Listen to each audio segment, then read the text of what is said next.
이 시간 그의 증인이라는 제목으로 하나님의 말씀 전하도록 하겠습니다. 바울은 바나바와 함께 비시디아 안디옥에 가서 이제 안식일에 어디로 갔다? 회당에 갔습니다. 회당에 가서 바울이 한 것은 하나님의 말씀을 전하는 것인데 그 유대인의 회당의 규례를 따라 바울은 자신의 신분을 활용하여서 설교권을 얻고 이제 담대히 예수 그리스도의 복음을 증거합니다.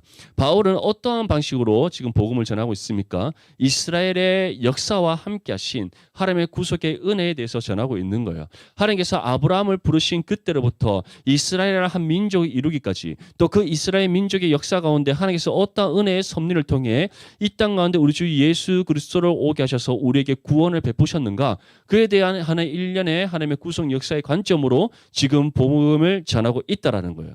자, 리딩 지저스 생각납니까? 리딩 지저스가 어떠한 관점으로 성경이 있는다? 그리스도 중심으로 하나님의 구속사의 관점으로 우리가 읽는 겁니다. 맞죠? 이처럼 바울 또한 어떠한 관점으로 지금 복음을 전하고 있습니까? 이스라엘과 함께 하신 하나님께서 자신의 구속의 역사를 이스라엘 통해 어떻게 이루어 가셨는지 또 그를 통해서 이 땅 가운데 예수 그리스도께서 어떻게 오셨는지에 대한 일련의 복음의 진술을 우리에게 전하고 있다. 사랑하는 디모데 지체들, 여러분들의 삶 가운데도 하나님의 구속의 은혜가 있는 줄 믿습니다. 아멘. 그렇다면 우리는 어떻게 우리가 믿는 하나님에 대해서 전해야 되겠어요. 나의 삶 가운데 함께 하시는 하나님께서 나의 인생의 걸음을 어떻게 인도하셨는지, 하나님의 그 구속의 역사의 그 흐름 속에서 우리의 삶 가운데 어떠한 섭리의 은혜를 주셨는지, 그러한 우리의 삶의 간증을 통하여서 복음을 전할 수 있어야 될 줄 믿습니다. 아멘. 여러분들이 친구들을 만날 때, 직장의 동료들을 만날 때, 믿지 않는 가족들에게 복음을 전할 때 그냥 단순히 예수님 믿으세요. 그러면 우리 집이 구원 받습니다. 이것이 아니라 너와 내 집이 구원을 받으리라. 그럼 우리가 단순한 복음의 진술을 하는 것이 아니라 나의 삶 가운데 함께 하시는 하나님께서 나의 삶 가운데 어떠한 구속의 은혜의 역사를 일으키셨는지, 내가 경험한 하나님에 대한 그 은혜의 간증들을 복음으로 전달할 수 있어야 된다는 것. 그 지혜를 날마다 구하고 찾는 저와 여러분들이 될 수 있기를 간절히 소망합니다. 사도행전 13장 21절에서 23절 말씀에 그 후에 그들이 왕을 구하거늘 하나님이 베냐민 집파 사람 기스의 아들 사울을 40년간 주셨다가 패하시고 다윗을 왕으로 세우시고 증언하여 이르시되 내가 이새의 아들 다윗을 만나니 내 마음에 맞는 사람이라 내 뜻을 다 이루리라 하시더니 하나님이 약속하신 대로 이 사람의 후손에서 이스라엘을 위하여 누구로 세우셨다? 구주로 세우셨으니 그가 누구다? 곧 예수라. 아멘.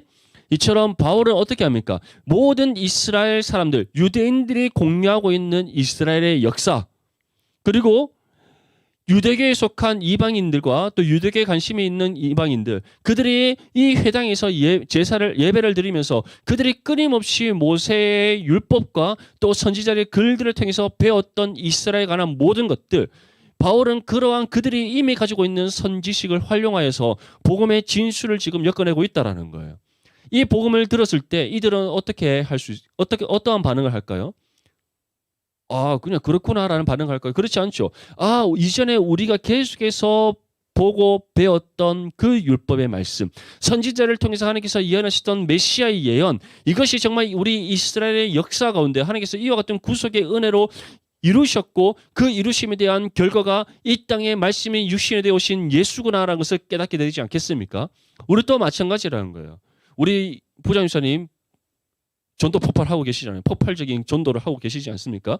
그 전도 폭발에서 복음 전도, 복음 전문을 읽어보면 어떠한 내용이 나오냐면 단순히 여러분들에게 예수님이 이런 분이십니다. 성령은 이런 분이십니다. 구원받으면 이런 은혜 받습니다. 그게 아니에요.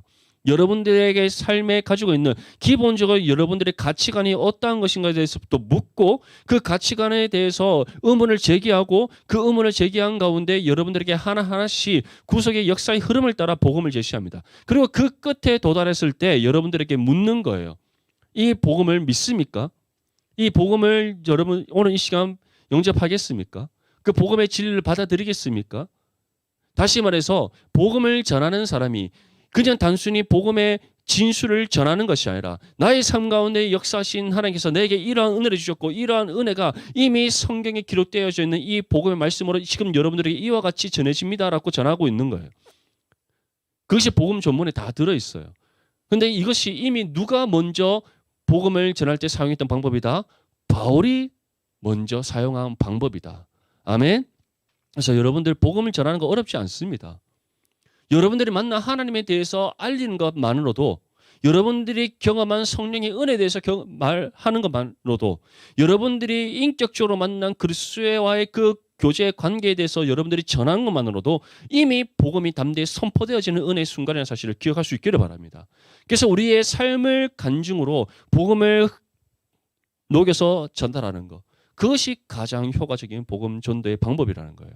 바울은 그것을 우리에게 보여주고 있는 겁니다.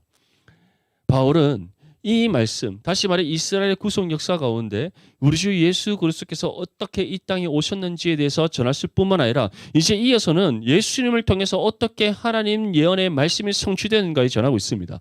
우리 본문 24절과 25절 말씀 함께 읽겠습니다. 시작. 그가 오시기에 앞서 요한이 먼저 회개의 세례를 이스라엘 모든 백성에게 전파하니라. 요한이 그 달려갈 길을 마칠 때에 말하되 너희가 나를 누구로 생각하느냐? 나는 그리스도가 아니라 내 뒤에 오시는 이가 있으니 나는 그 발의 신발끈을 풀기도 감당하지 못하리라 하였으니. 아멘. 자, 구약의 마지막 선지자가 누구입니까? 구약의 마지막 선지자가 누구예요? 그 말라기 선지자입니다. 말라기 선지자. 그 말라기서의 마지막 말씀이 무엇으로 끝나는지 아십니까? 세례 요한에 대한 예언의 말씀으로 끝납니다. 하나님께서 이 땅에 다시 엘리야를 보낼 것인데 그 엘리야가 와서 무엇을 전한다? 회개의 세례를 선포한다. 그때 그 회개의 세례를 선포가 되었을 때 그것을 받아들여서 하나님 앞에 하나님께로 돌이켜 나오는 그 사람에게는 구원이 임할 것이지만 그렇지 않을 때는 하나님의 그 진노의 심판이 임할 것이라는 예언의 말씀이었어요. 그 말씀이 끝난과 동시에 실질적으로 지금 우리가 마태복음부터 시작하지만 이 사복음서 중에서 가장 먼저 기록된 것은 마가복음입니다. 마가복음의 첫 시작이 무엇으로 시작합니까? 세례 요한이 광야에서 외치는 자의 소리가 되었다라는 그 말씀, 말라기 선지자를 통해서 하나님께서 예언하신 그 말씀이 마가복음과의 시작과 동시에 성취되는 그 사건으로 다가오고 있다는 거예요. 근데 지금 사도 바울이 무엇을 전합니까? 이 땅 가운데 예수가 오셨는데 이스라엘 그 역사 가운데 하나님께서 그 구속의 은혜로 예수를 이 땅 가운데 보내셨는데 그가 이 땅에 오심을 위하여 예비된 한 선지자가 있었다. 그가 누구다? 세례 요한이었다. 세례 요한은 이 땅 가운데 광야에서 외치는 자의 목소리가 되어서 회개의 세례를 선포했고 이를 통해 예수 그리스도의 다시 오심과 예수 그리스도께서 이 땅 가운데 오시는 그 길을 준비하고 곧게 하는 일에 쓰임받았다. 근데 그러한 세례 요한이 이제 자신 앞에 나와 세례를 받기 위해 다가오고 있는 그 예수를 향하여서 무엇이라 전했다고 우리에게 전하고 있습니까? 나는 그리스도가 아니다. 나는 그리스도가 아니다. 내 뒤에 오시는 이가 있는데 나는 그의 발에 신발의 끈을 묶기도 감당하지는 못하는 존재다. 구별하여 말하고 있다는 거예요. 세례 요한, 이와 같이 하나님 앞에 위대하게 쓰임받았던 세례 요한이 나는 그의 신발끈을 묶는 일조차 감당하지 못할 정도로 티끌과 같은 존재다라고 표현하고 있습니다. 이것이 무엇을 우리에게 말씀하고 있는 거예요? 단순히 세례 요한이 어떠한 존재였는지 어떠한 말을 했는지 전하고 있는 겁니까? 아니죠. 그게 아니죠. 무엇을 전하고 있는 거예요? 이처럼 하나님께서는 구약의 선지자들을 통해서 예언하신 그 말씀이 1.1획에 틀림없이 성취하셨다는 사실을 전하고 있는 거예요. 말라기서 4장 5절과 6절 말씀에 이와 같이 전합니다. 보라, 여호와의 크고 두려운 날이 이르기 전에 내가 선지자 엘리야를 너에게 보내리니 그가 아버지의 마음을 자녀에게로 돌이키게 하고 자녀들의 마음을 그들의 아버지에게로 돌이키게 하리라. 돌이키지 아니하면 두렵건대 내가 와서 저주로 그 땅을 칠까 하노라 하시니라. 이 말씀대로 어떻게 됩니까? 엘리야는 누구예요? 구약의 선지자를 대표하는 인물이지 않습니까? 엘리야는 죽음을 맛보지 않고 불병거를 타고 하나님 나라에 들어간 사람이고 850명의 바알과 아셀의 선지자를 죽였던 사람이고 놀라운 위대한 하나님의 승리를 이뤄낸 사람 엘리야지 않습니까?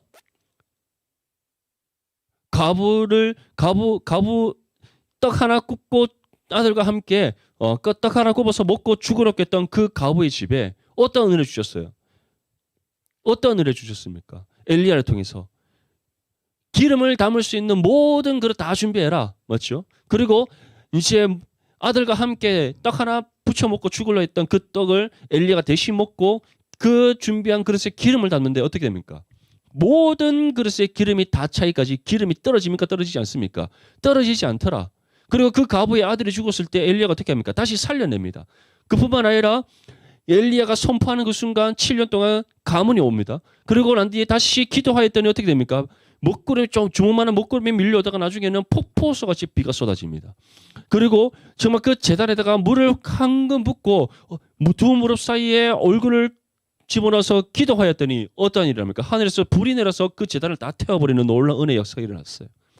정말 상상할 수 없는 하나님의 권능을 행했던 선지자 엘리야입니다. 그런 구약의 엘리야와 같이 놀라운 하나님의 구원의 역사를 일으킬 선지자가 올 것인데 그가 누구다? 세례 요한이었다. 그 세례 요한이 광야에서 외치는 자의 소리가 되어서 하나님의 그 회개의 세례를 선포했더니 어떤 일이 납니까? 수많은 유대인들이 세례 요한 앞에 나와서 자신의 죄를 자복하여 회개하며 세례를 받았더라. 아멘. 그 은혜의 역사를 일으켰던 사람 세례 요한이에요. 근데 그 세례 요한이 어떤 인물이다? 말라기 선지자를 통해서 예언하신 하나님의 말씀의 성취의 결과였다. 바울은 그것을 전하고 있는 거예요. 너희들 다 세례 요한을 알지 않느냐? 세례 요한이 어떤 일을 감당했는지 알지 않느냐? 근데 그 세례 요한이 누군지 아느냐? 하나님께서 말라기 선지자를 통해서 다시 선지자 엘리야를 보내실 거라 말씀하셨던 그 사람이 곧 세례 요한이다라고 전하고 있는 거예요. 그 말을 들었을 때 유대인들은 어떠한 생각이 들었을까요? 이전에 그들이 아무리 선지자의 글을 읽어도 깨닫지 못했던 깨닫지 못했던 그 말씀의 진리가 복음을 듣는 순간 깨닫게 되어지는 은혜가 있었지 않겠습니까? 하나님의 놀라운 위대한 구원의 역사가 지금 우리 가운데 함께하고 있다는 사실을 깨닫게 되었지 않겠습니까? 그 순간 그들의 삶에 변화가 일어난 것은 당연하다는 것을 기억할 수 있기를 바랍니다. 여러분들이 복음을 전할 때 정말 이와 같은 바울의 지혜가 있을 수 있기를 축복합니다. 단순히 여러분들 예수님 믿으면 구원받습니다가 아니라 나의 삶 가운데 하나님께서 어떠한 은혜의 역사를 일으켜주셨는지 그리고 그런 은혜의 역사를 가운데 이것이 나에게만 임한 것이 아니라 당신에게도 임할 수 있는 하나님의 은혜라는 사실을 복음의 진리를 통해 세세히 풀어 전할 수 있는 말씀의 지혜가 저와 여러분들 가운데 충만할 수 있기를 축복합니다. 그런데 이제 바울은 이 말씀을 끝나지 않고 다음과 같이 우리가 또 말씀합니다. 우리 26절과 27절 말씀 함께 읽겠습니다. 시작. 형제들아 아브라함의 후손과 너희 중 하나님을 경외하는 사람들아 이 구원의 말씀을 우리에게 보내셨거늘 예루살렘에 사는 자들과 그들 관리들이 예수와 및 안식일마다 외우는 바 선지자들의 말을 알지 못하므로 예수를 정죄하여 선지자들의 말을 응하게 하였도다. 아멘. 자, 세례 요한을 이 땅 가운데 보내신 하나님께서 이제 세례 요한을 통해서 누구가 이 땅 가운데 오심을 선포하게 하셨습니까? 바로 하나님의 독생자 예수 그리스도께서 이 땅 가운데 오심을 선포하게 하셨어요. 그런데 그 예수 그리스도께서 이제 이 땅 가운데 오셨고 이 예수 그리스도께서 세례를 받으신 이후에 본격적으로 공생의 사역을 시작합니다. 그래서 예수님께서는 하나님 나라의 복음을 전하셨어요. 누가 하나님 앞에 구원받은 사람인지 구원받은 사람이 이 땅 가운데 어떤 인생을 살아가야 하는지 그런 우리가 이 땅 가운데 이루어야 될 하나님의 나라가 무엇인지 그리고 우리가 이 땅 가운데 살아가면서 무엇을 찾고 구하고 두드려야 되는지 예수님께서는 정말 이 땅 가운데 하나님 나라의 백성이 살아가야 될 모든 삶의 양식과 우리 가운데 임하는 구원이 무엇인지 그리고 우리를 통해 이루시고자 하시는 하나님의 뜻이 무엇인지 어느 것 하나 남김없이 세세히 복음의 진리를 선포했습니다. 그뿐만 아니라 예수께서 어떤 일을 행하셨어요? 죽은 자 살리시는 능력을 행하셨습니다. 병든 자 고치시는 능력을 행하셨습니다. 귀신 들린 자 귀신을 쫓아내는 능력을 행하셨습니다. 다시 말해 하나님으로서의 권능을 나타내셨어요. 믿습니까? 그런데 유대인들은 어떻게 했습니까? 그 예수님을 받아들였습니까? 그들이 지금 예수님으로부터 어떠한 병고침의 은혜를 받고 귀신이 따라가는 은혜를 받고 또는 그들의 필요를 체험받고 또 하나님의 말씀을 듣는 그 순간에는 예수님을 따르는 것 같았지만 나중에 결국에는 어떻게 합니까? 예수를 부인하였더라. 예수를 십자가에 못 박아 죽이라 외쳤더라. 결국에는 빌라도에게 예수님을 넘겨서 십자가에 못 박아 죽이는 죄를 범하였더라. 너무나 안타깝지 않습니까? 너무나 안타깝지 않습니까? 사람의 입장에서 너무 안타까운 일이지 않습니까? 그 일이 우리 눈앞에 펼쳐졌다 생각해 보십시오. 좀 전까지만 해도 예수님께서 예루살렘 성에 어린 나귀를 타고 입성할 때 자신의 겉옷을 길에 펼치고 종려나무까지 들고 정말 호산나 호산나 외쳤던 그들이 예수를 십자가에 못 박아라 외치고 있을 때에 여러분들 그때 그 광경을 본다면 어떤 심정이 들 것 같습니까? 여러분들이 예수님이라면 어떤 마음이 들 것 같아요? 너무나도 안타깝고 너무나도 울분이 북돋아 오르고 화가 나지 않겠습니까? 그런데 오늘 바울은 무엇이라고 우리에게 전하고 있습니까? 선지자들의 말을 알지 못했기 때문에 그들이 선지자들의 글을 읽음에도 불구하고 배움에도 불구하고 율법의 말씀의 가르침을 받았음에도 불구하고 그들에게 예수 그리스도를 향한 믿음이 없었기에 그들은 참된 진리를 깨닫지 못하고 알지 못하였더라. 그렇기에 그들이 참빛이 예수 그리스도를 통해 이 땅 가운데 비춰졌음에도 불구하고 그 빛을 보지 못했고 말씀이 육신되어 이 땅 가운데 오셨음에도 불구하고 그들이 그를 영접하지 않았다라고 전하고 있는 거예요. 그런데 이런 예수를 정죄하여 십자가에 못 박아 죽인 그들의 모든 죄악된 행위가 하나님께서는 어떠한 것을 이루기 위한 일이었다라고 우리에게 전하고 있습니까? 선지자들의 말을 응하게 하기 위한 일이었다. 어떠한 일? 우리의 죄를 속량하시는 일. 아멘. 예수님께서 십자가에 못 박아 죽으시지 않으셨다면, 우리를 위해 피 흘리시지 않으셨다면 우리가 죄 사함 받을 수 있습니까? 우리가 죄 용서의 은혜를 받을 수 있습니까? 죄 용서의 은혜가 없었다면 죄로 인해 단절된 하나님과 우리의 관계가 회복될 수 있습니까? 우리가 지금 하나님 앞에 직접 나와 찬양하고 예배드리고 또 말씀을 듣는 이 은혜가 있을 수 있습니까? 예수 그리스도의 이름을 붙잡고 하나님 앞에 기도할 수 있겠어요? 없습니다. 예수님께서 십자가에 죽으셔서 우리의 죄를 속량하시는 그 영단번의 제사를 드리시지 않으셨다면 우리는 여전히 죄로 인해 하나님과 단절된 관계 속에 있었다는 사실을 기억할 수 있기를 바랍니다. 여러분들, 우리 개혁주의 중요한 교리 중에 만인 제사장이라는 교리가 있습니다. 그 만인 제사장인 교리라는 것은 우리에게 제사장과 같은 어떠한 신분과 직분을 얻었다는 것을 뜻하는 것이 아니에요. 이전에 구약에는 어떻습니까? 모든 이스라엘 백성들이 하나님 앞에 나와서 제사 드릴 수 있습니까? 없지요. 1년에 딱 한 번, 맞죠? 6월절 날 그들이 대제사장이 모든 이스라엘 백성들을 대표하여서 정말 흠없고 어린 그 순양을 잡아 그 피를 지성소 안에 들어가서 그 피를 제단에 뿌리고 그 고기를 불살라서 하나님 앞에 제사를 드렸어요. 어떠한 제사? 속죄제를 드렸다고요. 모든 이스라엘 죄를 그 어린 양에게 다 전가시키는 속죄제를 누가 대표로? 대제사장만이 대표로 지성소 안에 들어갔어요. 그런데 그 대제사장이 율법의 규례를 따라 1년 동안 정결한 삶을 살아가지 못했을 때 어떻게 됩니까? 지성소에 들어가는 그 순간 하나님께서 생명을 걷어가셨습니다. 아무나 들어갈 수 없는 거예요. 그런데 예수님께서 이 십자가의 죽음을 통하여서 무엇을 이루셨다? 우리의 죄를 속량하시는 은혜를 이루셨다. 그래서 만인 제사장인 것은 우리에게 어떤 신분이 주어졌다. 만인 제사장이라는 것이 어떤 제사장의 직분이 우리에게 주어졌다는 것이 아니라 누구든지 예수 그리스도를 믿어 구원받은 하나님의 자녀들은 자유롭게 하나님과 회복된 그 관계 속에서 자유롭게 하나님 앞에 나와 예배하고 찬양하고 기도할 수 있는 권한이 주어졌음을 뜻하는 거예요. 아멘. 그 은혜가 우리에게 값없이 주어졌다는 사실을 믿을 수 있기를 바랍니다. 그런데 바울이 이 말씀을 전할 때 무엇이라고 얘기하고 있습니까? 무엇이라고 말씀하고 있어요? 믿음이 없는 자들은 여전히 선지자의 글을 읽고 있으나 이 사실을 알지 못한다. 하지만 믿음이 있는 사람들은 어떻다? 안다는 겁니다.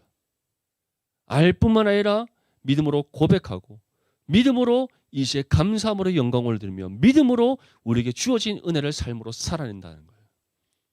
우리 모든 디모데 지체들은 주님께서 우리를 위해 감당하신 십자가 은혜에 늘 감사할 수 있기를 바랍니다. 우리의 입술로 감사의 고백을 드릴 뿐만 아니라 그 은혜를 삶으로 살아내는 저 여러분들이 될 수 있기를 바랍니다.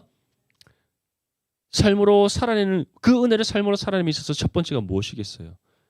받은 은혜의 진리를 전하는 겁니다.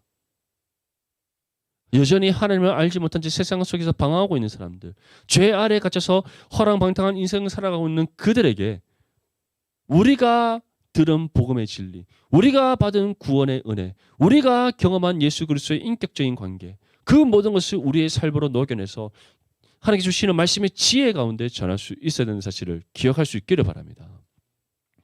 바울이 이 말씀을 전할 때 사실 쉽지 않습니다. 여러분들 아무리 바울이 가말리엘의 후학이고 바리새인 중에 바리새인이며 그가 율법 교사로서의 자격이 있었다 할지라도 그 유대계에 속한 유대인들에게 또는 개종한 이방인 유대교인들에게 이 말씀을 전한다는 거 쉽지 않습니다.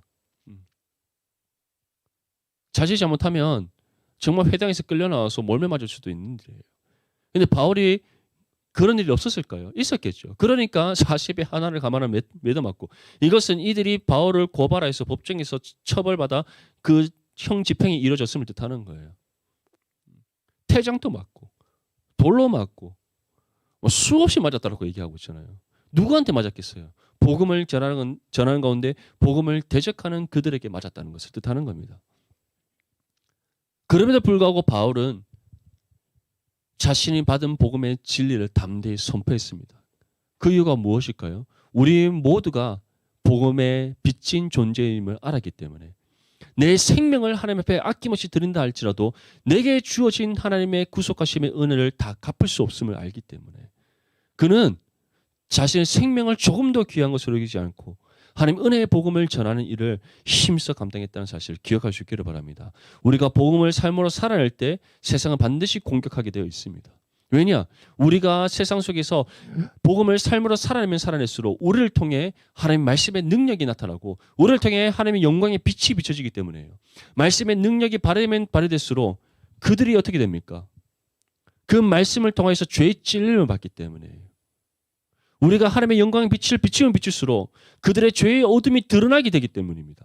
그렇기 때문에 그들은 그것을 감추기 위하여 또 그것을 절대 인정하지 않기 위하여 복음을 삶으로 살아내어서 구별하며 나타내는 우리를 공격하게 되었다는 거예요. 하지만 분명히 기억하십시오. 우리가 세상 속에서 그와 같은 죄의 거센 풍랑을 맞이한다 할지라도 믿음의 담대함으로 성령을 의지하여 나아갈 때 반드시 승리케 하시는 하나님의 은혜가 임한다는 사실을 기억할 수 있기를 축복합니다. 그 믿음 가운데 주어진 복음을 삶으로 힘써 살아내고 담대히 선포하는 저와 여러분들이 될 수 있기를 축복합니다. 이처럼 하나님께서는 말라기 선지자를 통해서 세례 요한에 대한 말씀을 전하실 때 분명히 말씀하셨어요. 회개의 세례가 선포되어질 때에 그 복음의 진리가 선포되어질 때 하나님께로 돌이키게 하신다. 다시 말해 죄악된 길을 향하고 있는 그들을 주님의 품으로 돌아오게 하신다. 분명히 말씀하셨어요. 그리고 예수 그리스도께서 십자가에 못 박아 죽인 것을 끝나지 아니하고 이 시에 하나님께서는 그 은혜의 역사가 반드시 이 땅 가운데 이루어지게 하실 것임을 약속하셨습니다. 그 역사가 어떻게 일어났어요? 먼저는 세례 요한을 통해서 회개 세례가 선포되어질 때에 수많은 유대인들이 주님 앞에 세례 요한 앞에 나와 자복하여 회개하며 세례를 받는 사건을 이루어졌습니다. 그리고 예수님께서 십자가의 그 죽음과 부활을 이루시고 난 이후에는 무엇을 통해 어떻게 이루어졌습니까? 성령 강림 사건 이후에 성령 충만한 베드로가 광장에 뛰쳐나가 복음을 전했을 때에 그 가운데 그곳에 있던 수많은 유대인들이 자신의 죄를 자복하여 회개하고 세례를 받는 구원의 역사가 일어난 것을 통해서 우리에게 증명해 보이셨어요. 사도행전 2장 37절에서 42절 말씀에 그들이 이 말을 듣고 마음에 찔려 베드로와 다른 사도들에게 물어 이르되 형제들아 우리가 어찌하고 하거늘 베드로가 이르되 너희가 회개하여 각각 예수 그리스도의 이름으로 세례를 받고 죄 사함을 받으라. 그리하면 성령의 선물을 받으리니 이 약속은 너희와 너희 자녀와 모든 먼데 사람 곧 주 우리 하나님이 얼마든지 부르시는 자들에게 하신 것이라고 또 여러 말로 확증하여 권하여 이르되 너희가 이 패역한 세대에서 구원을 받으라 하니 그 말을 받은 사람들은 세례를 받으매 이날에 신도의 수가 3,000이나 더하더라. 그들이 사도의 가르침을 받아 서로 교제하고 떡을 떼며 오롯이 기도하기를 힘쓰니라. 자, 이들이 이전에는 어떠한 사람입니까? 예수님을 정죄한 사람입니다. 예수님을 십자가에 못 박아라 외쳤던 사람입니다.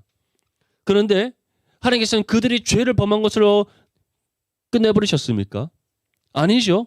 하나님께서 그들이 죄를 짓는 것으로 예수님을 하나님의 독생자 예수 그리스도를 십자가에 못 박아 죽이는 일에 동참하게 한 죄를 범한 것으로 그치지 않으셨다는 거예요. 그들이 참빛이 이 땅에 비춰졌음에도 불구하고 믿음이 없어 그 참빛을 보지 못했다는 사실. 말씀이 육신이 되어 이 땅 가운데 오셨음에도 불구하고 그들이 믿음이 없었기에 그 독생자 예수 그리스도를 영접하지 못하고 오히려 십자가에 못 박아 죽이라 외쳤던 그들, 그 모든 것을 아시는 하나님이셨기 때문에 그들에게 기회를 주셨다는 거예요. 어떠한 기회? 말씀을 들음으로 자신의 죄를 깨달아 하나님 앞에 나와 자복하여 회개함으로 구원을 얻는 기회를 주셨다는 겁니다. 누구를 통해 그 구원의 기회를 주셨어요? 성령 충만한 베드로를 통해 주셨다는 겁니다. 더 나아가서는 또 누구를 통해? 예루살렘 교회 성도들을 통해. 지금은 누구를 통해? 바울을 통해. 오늘 이 시대는 누구를 통해? 저와 여러분들을 통해 그 구원의 기회를 이 땅에 제공하시는 하나님의 사실을 믿을 수 있기를 바랍니다. 그렇기 때문에 우리는 세상 가운데 나가 담대히 복음을 전해야 되는 거예요. 복음을 전할 때 반드시 놀라운 구원의 역사가 저와 여러분들의 삶을 통해 일어날 줄 믿습니다. 하지만 여전히 죄 가운데 있던 사람들도 있었어요.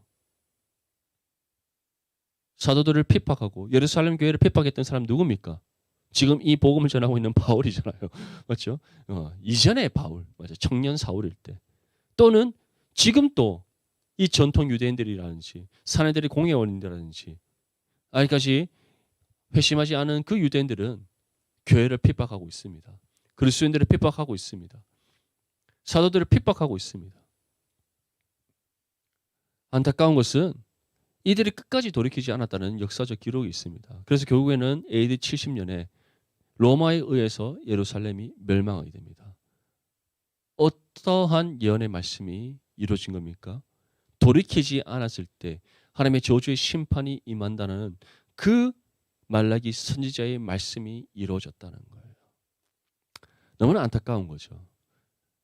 그것을 하나님께서 무엇을 우리에게 예표적으로 보여주는 겁니까? 하나님의 장래의 심판이 반드시 이 땅 가운데 임한다는 예언의 말씀을 우리에게 예표적으로 보여주는 놀라운 사건이었다는 거예요. 우리 주변에 여전히 하나님을 알지 못한 채 살아가고 있는 사람들 얼마나 많습니까? 맞죠? 여러분들 또 믿지 않는 가족들도 있지 않습니까? 친척들도 있을 것이고 친구들도 있을 것이고 또 직장인 동료들도 있을 것입니다. 그들을 그냥 그 자리에 머물게 해서 되겠습니까? 되지 않겠습니까? 당연히 되지 않겠죠. 그들을 그 자리에 머물기도록 만드는 것이 아니라 우리에게 주어진 복음의 사명을 믿음으로 힘써 감당하여서 그들을 주님의 품으로 인도해 올 수 있어야 됩니다. 우리가 그것으로 인해서 때로는 핍박받을 수 있습니다. 멸시와 천대받을 수 있습니다. 조롱받을 수 있습니다. 하지만 사도들처럼 예수 그리스도의 이름으로 능력받는 일을 기쁘게 여기는 저와 여러분들이 될 수 있기를 바랍니다. 어떠한 시험과 환난과 고난 속에서도 주어진 복음을 담대히 전하여서 하나님 구원의 역사를 이뤄가는 저와 여러분들이 될 수 있기를 바랍니다. 그때 하나님께서 우리에게 이와 같은 은혜를 주십니다. 착하고 충성된 종아. 착하고 충성된 종아. 오늘 네가 나와 함께 잔치에 참여하리라. 그 칭찬받는 저와 여러분들 되시기를 소망합니다. 28절에서 30절 말씀 함께 읽겠습니다. 시작.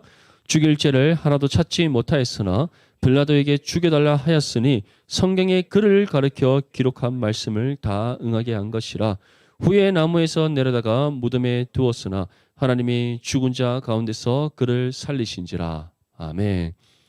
사도 바울은 이처럼 구약의 선지자를 통해서 예언하신 하나님의 말씀이 1.1획에 틀림없이 다 이루어졌다는 것을 우리에게 전하고 있습니다. 너희가 빌라도에게 넘겼으나 예수 그리스도 십자가에 못 박아 죽임은 이사야 선지자를 통해서 예언하신 그 말씀이 응하게 된 것이요. 그가 죽음을 이기시고 부활하심 또한 하나님께서 이미 선지자를 통해서 예언하신 그 모든 말씀들이 다 성취되어졌던 놀라운 은혜의 사건이었다. 너희들이 왜 선지자의 글을 읽었음에 불구하고 이 복음의 진리를 알지 못했는 줄 아느냐? 너희에게 믿음이 없었기 때문이다. 너희가 선지자들의 글을 읽었음에도 불구하고 왜 참빛이 이 땅에 비춰져서 우리 가운데 함께 했음에도 불구하고 보지 못하는지 아느냐? 너희에게 믿음이 없었기 때문이다. 말씀이 육신이 되어 이 땅 가운데 오셨음에도 불구하고 왜 너희가 그를 영접하지 못했는지 아느냐? 너희에게 믿음이 없었기 때문이다. 너희가 왜 그를 십자가에 못 박아 죽이라 외쳤는지 아느냐? 너희에게 믿음이 없었기 때문이다. 하지만 그 모든 일 또한 하나님께서 선지자들의 글을 다 이루시기 위한 방편이었다. 그리고 이제 내가 너에게 선포한다. 주 예수를 믿어라. 그리하면 너와 내 집이 구원을 받으리라. 아멘. 사랑하는 성도 여러분, 사랑하는 우리 모든 디모데 지체들, 이 사실을 믿습니까? 여러분들 삶 가운데 함께 하신 하나님의 은혜를 한번 기억해 보십시오. 여러분들 어느 순간에 갑자기 나 예수님 믿어야겠다 이렇게 믿는 사람 있습니까? 돌이켜보면 어느 순간 내가 예수 그리스도를 나의 구주로 영접하고 그 예수님을 향한 믿음의 고백을 드리고 있었지 않습니까? 어떻게 이루어졌어요? 말씀을 듣는 가운데 믿음을 얻어 예수 그리스도를 영접하게 되었다는 것. 말씀을 들음으로 믿음을 얻어 예수 그리스도를 향한 신앙의 고백을 드리게 되었다는 것. 말씀을 들음으로 믿음을 얻어 예수 그리스도와 인격적인 만남 가운데 예수님만을 신실하게 믿고 따르는 삶이 되었다는 것. 이제는 우리에게 임한 그 모든 구속의 은혜를 세상 가운데 말씀을 통하여 전할 수 있는 저와 여러분들의 되시기를 소망합니다. 마지막 본문 31절 말씀에 다음 것이 전합니다. 갈릴리로부터 예루살렘에 함께 올라간 사람들에게 여러 날 보이셨으니 그들이 이제 백성 앞에서 그의 증인이라. 우리가 어떠한 사람이다? 예수 그리스도의 증인이라. 누구에게? 여러분들과 함께하는 모든 사람들 앞에서 예수 그리스도의 증인이라는 사실을 믿을 수 있기를 소망합니다. 학원에서 공부할 때도 담대히 전하시고, 직장에서 업무 볼 때도 열심히 전하시고, 학교에서 공부할 때도 열심히 전하시고, 병원에 실습할 때도 열심히 전하시고, 학교 실습 나갔어도 열심히 전하시고, 정장만 멋있게 빼입지 말고 우리 PT 할 때도 열심히 전하고. 아멘? 그래. 뭐 좋은데 놀러만 가지 말고 복지관에서 열심히 전하시고. 여러분들 삶의 환경 속에서 전할 수 있는 장소가 얼마나 많습니까? 맞죠? 우리 학생들 가르칠 때도 맞죠? 맨날 옆구리 쿡쿡 찌르지 말고 이렇게 열심히 전하시고. 우리가 전해야 될 것이 너무 많습니다. 우리가 믿음의 담대함이 참 필요한 것 같아요. 복음을 전할 때 두려운 마음이 있다는 거 다 알고 있습니다. 저도 청년회 때 또는 학생 때 복음 전하는 게 정말 쉽지 않았어요. 그렇게 막 다른 말은 잘하면서 복음 전할 때 정말 쉽지 않더라고요. 그런데 하나님께서 딱 기회를 주시는 그 은혜의 순간이 있습니다.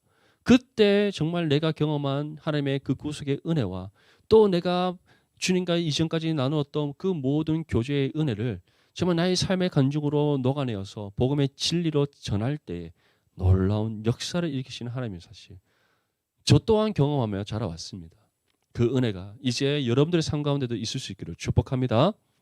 네. 복음은 지금 내가 발을 딛고 있는 이 땅에서부터 시작되는 겁니다. 한 가지 말씀드리자면 내가 여기서도 복음 못 전하는데 딴 나라 가서 전할 수 있을 거라 생각합니까? 불가능한 일이에요. 우리가 살고 있는 이곳에서부터 복음을 전하는 것이 시작되어야 됩니다. 바울도 자기가 발을 딛는 그 곳에서부터 복음을 전했습니다. 베드로도 자신이 발을 딛고 살아가고 있는 그 땅에서부터 복음을 전했습니다. 거기에서부터 시작되어야 된다는 것. 그래서 예수님께서는 어떻게 말씀하셨습니까? 너희가 성령을 받아 권능을 얻게 되면 어디서부터? 예루살렘에서부터. 그리고 온 유대, 사마리아, 갈릴리 땅 끝이에요. 아멘? 결국 어디서부터 시작되는 겁니까? 우리가 발을 딛고 살아가고 있는 이 삶의 현장에서부터 복음의 사역이 시작되어야 되는 겁니다. 그리고 우리가 이 복음을 전하는 예수 그리스도의 증인으로 세워봤다는 사실을 기억하여서 주어진 복음의 사역 힘써 감당하고 하나님 앞에 합당한 영혼권의 열매 맺어 착하고 충성된 종으로 칭찬받는 저와 여러분들의 삶이 될 수 있기를 축복합니다.